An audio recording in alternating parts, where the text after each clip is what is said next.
Attend the local elections. We have a League of Women's Voters election debate coming up. Go to debates. Ask the questions. Work for candidates of your choice. I have my gun violence shirt, against gun violence. Some people here, or who may be protecting democracy, may say, wait a minute, I don't like that idea. Don't let any of our own ideas cause you not to join a group like this. Because right now, there's only one thing that matters. Democracy, democracy, democracy. We won't have to worry about gun violence issues if we don't get our democracy back. I'll be candid. I have an older sister who we're not on speaking terms, unfortunately, because she has been a diehard Trumpite, and her view is, and I'm Jewish as I said, Trump is good for Israel. Well, first of all, he's not good for Israel, and second of all, where do we live? My religion's important to me, whatever religion you all have. Mr. Pastor Cobb is a Methodist, and is Methodist here, right? We all have our own, but you know what? The United States of America, that's what's critical, and we have to be focused on those issues. Work for candidates. I got that one already. Get ready for 2026. I'm petrified. We're going to win in 2026, but the question, for those who vote, my concern is who counts the vote. And many years when I was in Shelton, I moved to Richfield in 1996, I would be part of the team that would go in and watch the votes being, the machines, and they'd count A got X votes, B, and it's so democratic. So I'm worried not that we're going to get enough of necessary votes to win the House of Representatives, but who is counting the votes scares me. And what's going on with the troops, you know what's going to happen. People who are afraid to vote because they may not be properly documented, whatever, or whatever. But you can't really vote if you can't, but people are going to be afraid to go and vote, and that's going to be a real serious issue. Those of us who are lawyers are going to probably have to volunteer our time to help on those issues. Get young people involved. I'm not saying anyone here is old, but I think I brought the average age down when I came here today. Okay, and I'm thanking you for being here, because we don't have my daughter is in her early 30s, my son's in his early 30s, and they're voting the correct way, in my opinion, but they're not involved. They don't get involved, and it's not just them; it's all their friends. We have to get young people involved. We have to.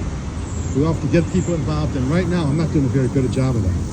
When I first ran for office, I was 22 years old, 23 years old, running for Board of Ed. First thing I did was, I got my sister's friends who were all in their 19, 20 age bracket, and I got them all through absentee ballots. And in my town of Shelton, the Republicans always got all the votes with absentee ballots, because Dick Belden, who was he was a Republican, a great in representative house for 25 years, but his mother was in a convalescent home. And so all those people voted. So I got like 500 kids to vote absentee ballots for me, and that's how I won. Yeah. Let's see, two more things I have. Oh, if you have the ability to write checks, it's really important. My wife and I are supporting Elias's group, Eisen's group. These are the lawyers who are fighting for democracy. I've spent money to Spamberger, who's the governor running for Virginia governorship. Nikki Sherrill, who I love, from New Jersey. Even if you only have $5 to give, in the last election, I didn't give that much money to Kamala, not because I didn't support her, but I figured my dollars meant more to the other tickets. So if you can afford to do anything, that would be important. And the last thing I want to say to you is stay optimistic, and that's really hard. I got to tell you, Rick will tell you, I'm an optimistic kind of guy. But it's really hard to see what's going on. But luckily, in the last month or so, we have gotten, that guy's definitely a supporter of our group, definitely. We're getting things moving. This thing from Oregon is critical. Now, the Supreme Court, and I'll say one last comment in that regard, Rick and I, we have a canon of ethics as lawyers, which means that if Rick goes before a judge who's his uncle's brother, the judge has to recuse himself. And in my situation, we always recuse ourselves voluntarily. I would never say to Rick, he'd say, Bob, I gotta get out of this case, because we have two Supreme Court justices who are horrible.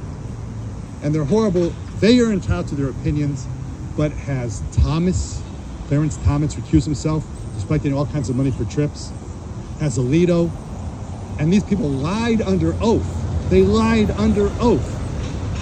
So those are the kinds of things that I am doing. And I just want to read one more line here. And I'll give me 1 second here. And I will take a couple of questions. If you have some questions you want to ask me. But the last quote I want to give to you is the one that says, and you've all heard it a zillion times, and that is, they came, I'm going to paraphrase, they came for the Jews, I didn't support the Jews. They came for the Italians, I didn't support the Jews. When they came for my group, no one's here to correct me. And my final thought is, I love your mission statement. And I want to shake each of your hands today because your mission statement is written very well, and it doesn't sound like a lawyer wrote it. It sounds like a real person wrote it. And I want to read it to you one more time because maybe you haven't read it lately, and people who haven't seen it on the video. Justice Southbury is a social justice initiative organized by local volunteers. We believe in equal justice for all, yes, and we believe that all means all, regardless. That means regardless of race, gender, sexual orientation or identification, country of origin, religion or non-religion, ability or disability. We believe in judging people by the content of their character. In turn, we expect to be judged by ours. We hope to be tolerant and compassionate, but at the same time, forceful and active. We are willing to engage in necessary and necessarily difficult discussions about all these topics. But I'm going to add in, but don't let your topic you support mean that you push someone else away, because you can't do that. We all need to unite against democracy. If we can do anything to show that hate has no home here in Southbury, then we will have achieved our mission. Thank you, Rick, for inviting me. I hope I gave you some thoughts. I'll take a question or two if you have any. No questions? Okay, that's great. Anybody have any questions or comments they want to make? I'll be happy to take. Otherwise, thank you very much.